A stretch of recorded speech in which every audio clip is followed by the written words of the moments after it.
Mhm. All right. So thank you again for joining us today in this workshop about using Zencity to get value and to understand how can we use it for the reopening phase of COVID-19. My name is Nadav Davidson. I'm a customer success manager here with Zencity, and we have also my colleague here, Tracy Siegel. Hi, everyone. I'm also on the customer success team here at Zencity, and thank you so much for joining us. So that's us. What we're going to do today is very briefly go over a little bit about Zencity and what it does, just for the ones of you who don't fully know our product yet. We'll go over then to talk about the main questions or dilemmas with COVID-19 as we perceive them, as we understand them with the rest of our partners or with many of our partners today. And then we're going to dive deep into the platform itself and show you what can we do in order to get value, in order to use Zencity to assist in this phase two of getting back to the new normal. Um, so our product is a platform that basically does a very simple yet complicated thing. We gather all the interactions from the social media all together with City Hotline or 311. We run it through our artificial intelligence algorithms, and we give you actionable insights in a way, in a form of a dashboard in which you can classify and quantify information, kind of maybe slice and dice it based on the topic, based on the sentiment, whether the discourse is positive, negative, or neutral, based on geolocation, and so on.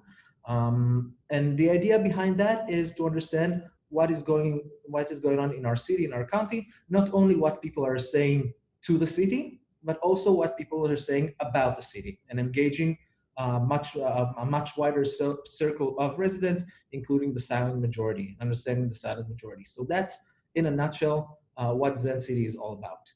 Now, we know that every city has its own unique rhythm, pace, characteristics, and tempo. But we do understand that there are also many things that are joint, that are common for many of our partner cities and counties. And right now, we understand that your plate must be very, very full, as we know and we hear in the news. And we understand that many of the challenges and the things that you're dealing with these days are again very common with many of our cities and county partners all across the country. So we understand that in this phase of COVID-19, when we try to go back to the new normal, or better to say, design this new normal, we understand that we need to aggregate information. We need to understand what is going on to gather the data and the feedback from a resident, so we can create impactful communication. We can organize our communities and understand their priorities. And what people are basically saying right now, or what decision makers and city officials, as yourselves, are probably asking yourselves right now, is first and foremost, what do our residents need? And that's a very particular moment in time, and the needs are different, and we need to be super attentive and careful in understanding what is going on. Better yet, once we understood the needs, how do we balance them with our budgets that got hit by the COVID-19 pandemic? Or how do we plan a new budget for 2020 and 2021 based on what we know now, which is evolving and changing as we speak? How do we balance between, on one hand, the public health and the need to maintain a safe environment, and on the other hand, the need to reopen economy, both for the bigger picture and getting things rolling, and also the micro level of the people who need to go back to work and need their paychecks. And doing all that, of course, with the climate that becomes more and more political as we approach the elections, and as things are starting to get heat up in the political atmosphere as well. So how do we combine all of these? And again, these are things that we picked up, that we understand with many that are relevant with many of our partners. And this is what we're trying to answer today. Not necessarily answer these questions, because again, these are very specific and relevant to kind of tailor-made for each one of the organizations or each one of the communities. But we will try to assist what by using Zencity to understand how to answer these questions. So what we're going to see today, we're now going to dive into the platform itself and understand in the practical level, how should we best use Zencity? What are the best practices we can use to get value? We're going to take a look at the projects feature and how to gather everything around specific issues and events in one place. We're going to take a look at our navigation capabilities between all the data and how to get from the macro, the bigger picture, and drill down into the single interaction, the single post level in just one click. We're going to understand how can we detect anomalies, detect trends or emerging posts or trends or topics and react fast upon them, and how did our clients do that as well. We're going to talk about insights, which are super meaningful and super helpful, and another tool that we can provide you in order to get actionable information and make better decisions. And we're going to talk also about the possibilities of exporting the data so we can share it with the team, with the management, with the residents, if you like. And this is everything we're going to go through today. So in order to get practical, let's hand it to you, Tracy. I'm the practical one of the two of us. I'm just kidding. But I will explain to you firstly about using projects. Projects are my favorite part of the dashboard. I think sometimes you go in, you don't necessarily know what to look at, and that's why you have to personalize this for yourself. And we've done that for you a little bit. We've set up a number of reopening projects. So there's a general reopening project and one for businesses and education, but you can create projects, if you're interested specifically in the reopening of a specific park and you want to gauge your community's response on that, set up a project on it. What does a project mean? It means that we're gathering data on this specific topic that you need. So like I said, we've done some out of the box ones already for reopening. You can find them in your dashboard, but you can get way more specific than that. We'll talk about this later on, but there's some cities that we know are dealing with the question of, do we reopen the pools? What do we do with the pools? So if you want a project on that, I'm just throwing out examples here, but that's what you can do. What you're going to want to do to set up a project is go to your projects dashboard over here. And then the top, I'll just wait for the GIF here to get back to what I need it to be on, but the top box will be, here it is, create a project request. You click on that and you'll be able to fill out a quick and easy form just to let us know what you're looking for. We'll take it from there. We'll set up the project for you within a day and you'll get notified once it's ready. So something else you can do here is you can go to the top of a project. You can search for a keyword within the project. So if you're in the general reopening project and you want to search for pools, that's something that you can do. So you might not necessarily need a project specific for that. You can have one, but you can also search within a project. That's one of my favorite things to do to get a little bit more specific. I think we can. So another thing that I'll talk to you about is just, there's a lot of data. I think we've all seen an increase in data since the beginning of COVID-19. I know we're seeing it across the board with all of the 130 plus cities that we work with. We're seeing so much more data than we used to see. People have been more at home, they're talking more online, and it's a lot of data. So what do we do with it? Aside from projects, what can you do in the dashboard to make sense of that?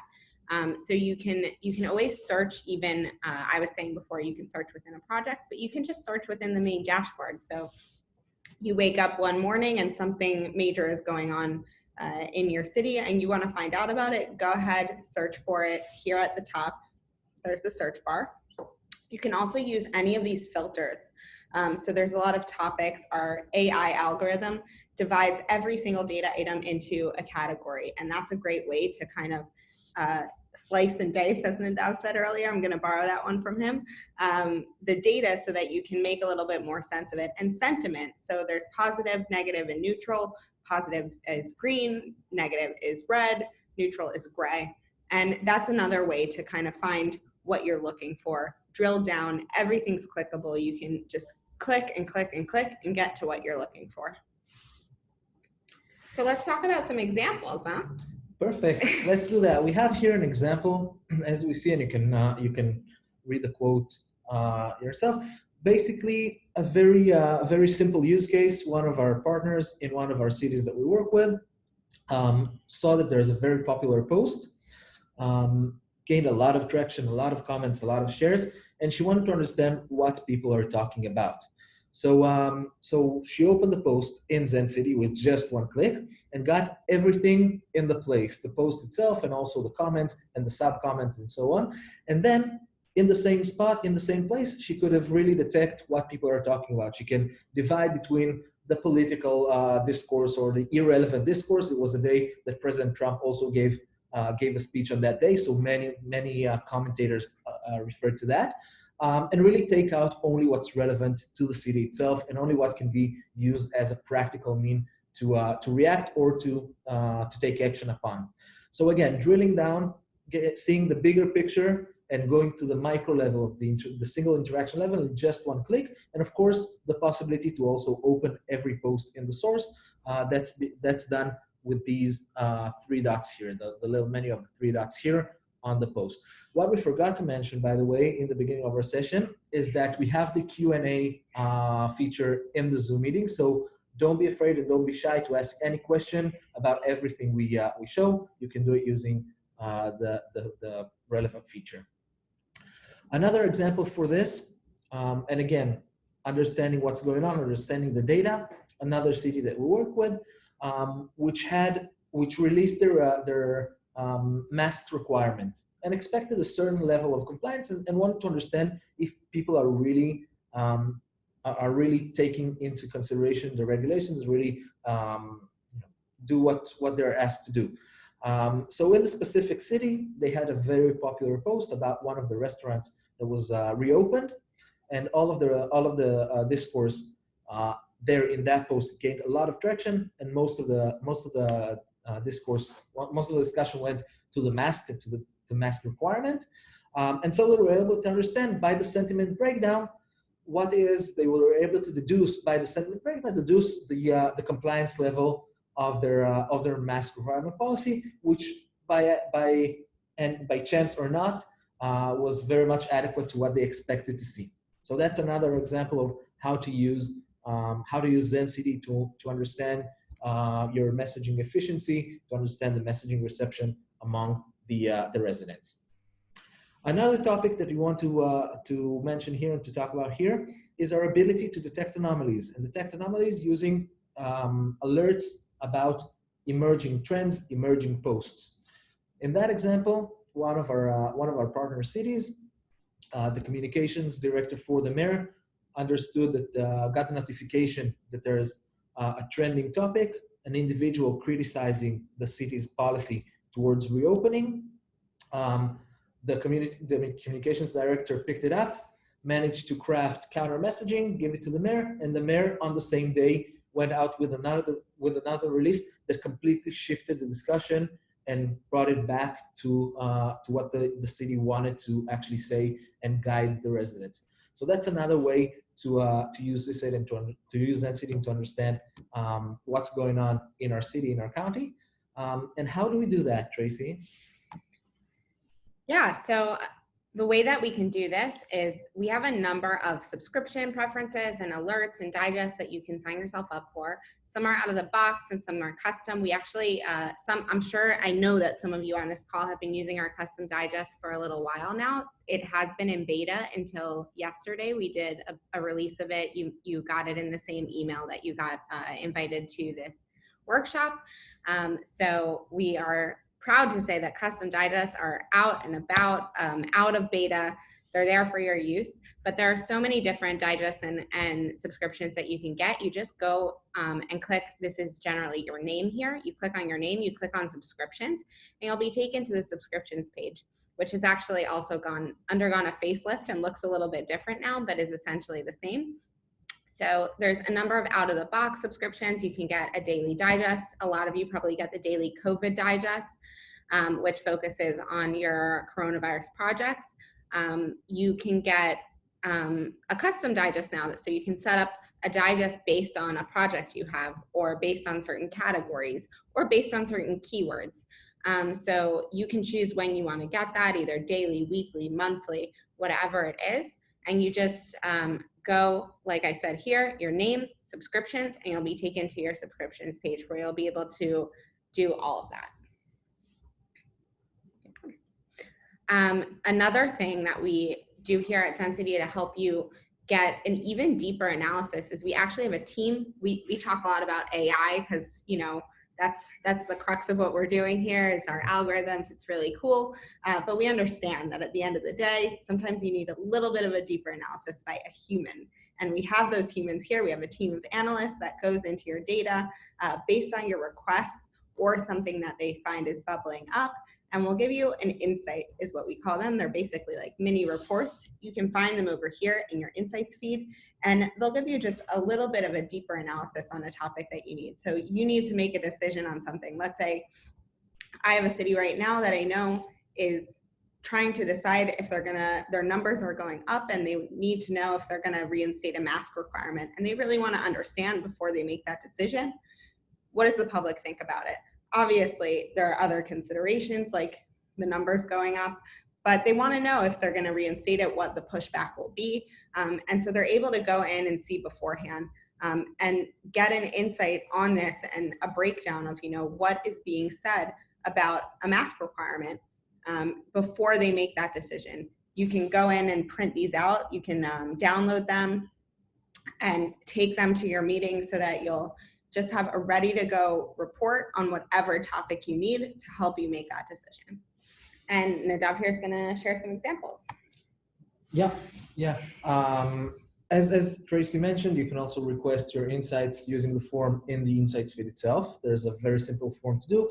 Kind of point our analyst team what is it that you want us to explore for you, and we can get it done in a few days' time. We have several types of insights. The idea of the insights is not only to understand what is going on, but also understand a bit deeper why, or why are people saying what they are saying, what we can learn from it to either react or to take decisions, take actions accordingly. So this example right here is a Quantify sentiment quantification insight, and that was used to adjust the talking points on the mayor. This city is one of the first cities in the U.S. that started reopening or phase one, as it was called in the time, and many residents raised several concerns. So the city communication team was able to understand the concern using the insight. Our analyst team gave a breakdown of the arguments and the major concerns that the residents had actually shown, and the mayor could address these points in their communication, and again align the residents with what we want them to what we wanted to do or to think or to express. So that's one example. Another example comes from the other side. So far we've been only reactive, right? Understanding what are people saying, why are they saying that. We can be also proactive. This insight is a different insight of a different type. And the idea behind this insight was for a city to plan ahead the budget and to understand what people are concerned about, what people are talking about, and which priorities they are expressing online. Of course, you know that better than we do. This is not the only argument to take into account, but it's obviously something that it is important to take into account when we plan a budget. So we can also use insights for that and to be proactive and to initiate projects and ideas in the city. So again, we have several types of insights, and they're available with just a very simple form in the insights feed. And this is the last, I think it's our last kind of point here that we want to share about the dashboard itself. That I think is so important. You know, all of this data lives in your Zencity dashboard, but you need to use it, right? You need to use it to make decisions. And I can't stress enough, export, export, export. Share this data within your organization. You can export everything to a PDF. You can email it onwards that way to maybe someone that doesn't have a Zencity account, or you can print it out. If you're, back to working in the office, you can print it out, take it with you to a meeting. So at the top of every dashboard, whether it be the home dashboard, a category dashboard, a project dashboard, here there's an export button. right at the top right of the page that will take whatever you're looking at and make it into a PDF. Every widget itself you can export to an image. So if you want to create your own report or presentation, that's a great way to do that with these 3 dots at any of the widgets. And the insights, most importantly, you can download here. You can easily send them via email, so you don't even have to like download and attach. It just does it for you. Sends from your email account as well, so it won't. It will be from you, or you can share a link, or you can download as a PDF. So there's so many different things that you can share, and I can't stress enough how much you should share. So on top of the dashboard itself, we also want to talk about several capabilities that we bring into the table from our experience working with a big variety of cities and counties, over 130 cities and counties in the US. So again, on top of the dashboard, we have some cross partners, as we call them, resources that are available to you as well. You wanna? Yeah, so this was a great initiative that was championed by our partner, State College Pennsylvania. State College is home to Penn State University, and they are a college town. And you know, they came to us and said, college towns are facing a crisis right now that is different than other cities because the nature of not having that whole population that they normally have in the city that they just up and left in the middle of the school year created an even greater economic problem for these cities. And they were wondering how many college towns we work with that we can aggregate the data and help them go to lobby Congress to get additional funds for college towns, to have them acknowledged as a subset of cities that are facing an even greater problem. And we, of course, you know, we were like, of course, we would love to help. And so we work with a number of college towns throughout the country. We took all the data and were able to show how they were more negatively affected than other cities. The data showed exactly what they thought it would show. And they were able to take that and lobby for themselves. And we also started a community with them. We got all of these college towns that we work with. Some of you might be here on the call and are familiar with this. We got them on the phone together to talk about these issues, to coordinate their lobbying efforts. This is a community. We work with cities, counties. We work only with municipalities, and you're a community. And we're here to bring you guys together and to help you do things together with data. And that's exactly what we did here. Perfect. Another thing that we can do to help you with data is benchmarking with other cities, with other states. And here we have 2 different examples of how we can do that. One of them is another type of insights, which we spoke about just a couple of minutes ago, and it's the comparative insights. We can also take the data of what's going on in your city, in your county, and compare it either to the closer area, to the state, or to the region, or we can compare it to cities and counties with similar characteristics or so, and understand not only what's going on, but also compare to others, how are you doing, which can be very helpful. And another thing we do is, again, cross-client reports. In that example, this example to the right is a report that we made on phase 1 of reopening in Georgia and Texas, which were the first 2 states to reopen. So basically all of our partners in the other states already gained a set of notions, of conclusions from what we learned in Texas and Georgia. So this is also a resource or a type of resources that we're able to provide. Another project that we initiated throughout COVID-19 is our local government leadership in COVID-19 webinar series, in which every week and sometimes even more, we host a webinar with city leaders, with local government leaders, on topics, of course, related to COVID-19 and to how to get along with COVID-19. Our next webinar, you can see here a list of some of the webinars we did. There are more available on the Zencity website and help page. Our next webinar is going to be next week on June 23rd, and it's partnered up with ELGL, and the topic is 4th of July celebrations during COVID-19. So there's a link here to sign up, and you also receive it via email. And we strongly recommend and encourage you to join this webinar, and I'm sure it'll be very, very insightful and helpful. So that about concludes it for us. I see we only have like 3 minutes left to our allotted time. We're happy to stick around because we'd love to answer some questions. So if you have time, we're happy to stick around and answer your questions.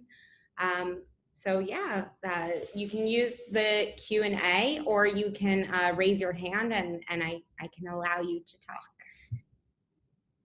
Meanwhile, we can strongly encourage you to reach out to your customer success managers for every comment, question, issue, how to, and not specifically about the platform and the dashboard itself, but also how to accomplish various things using Zencity. That's something we'll be very happy to assist with. We're getting a question, and I'm just going to stop sharing my screen because it wasn't letting me looking at it. Oh, thank you, David. It was just a thank you from David, and thank you so much for joining us. Yeah. Okay, it looks like we're getting another question about setting up projects. So just to reiterate about setting up projects, all you need to do to set up a project is go to your projects from the menu, and then click on the first box there that is a project request form. You fill in the form with just a little bit of information about your project in 2 minutes. It just takes 2 minutes, and then we get that request and we will send you the project within a day. You'll get notified by email. Perfect. I see that we also have another question about dealing with summer event cancellations, especially swimming pools specifically. That's a very specific question. Thank you. So yeah, we do have a lot of experience about that. A lot of 4th of July event cancellations that are very, very high on Discourse at this point of time. Specifically with pools, we can share that we have several partners, several cities we work with, many of them in different stages of this decision. Some of them are still deciding whether to open or close their pools and want to hear about it and hear the residents' opinions about that. So that's one thing we help with. Second thing is a city that already closed the pools and now is dealing with the public reaction. They understood from the discourse that they needed to better explain why. So that's something that they've been doing. And the third type is also a client that a city decided to keep their pools open, and now they're advising, they're coming up with a strategy to make sure the residents are actually keeping the limitations, the social distancing, the hygiene, and so on. So this is kind of what we see in terms of swimming pools. Yeah. Any other question? We're happy to answer anything. Ask us anything. Okay then. Well, we're just about out of time. So thank you so much for joining us today. Thank you very much. Have a great day. Bye-bye.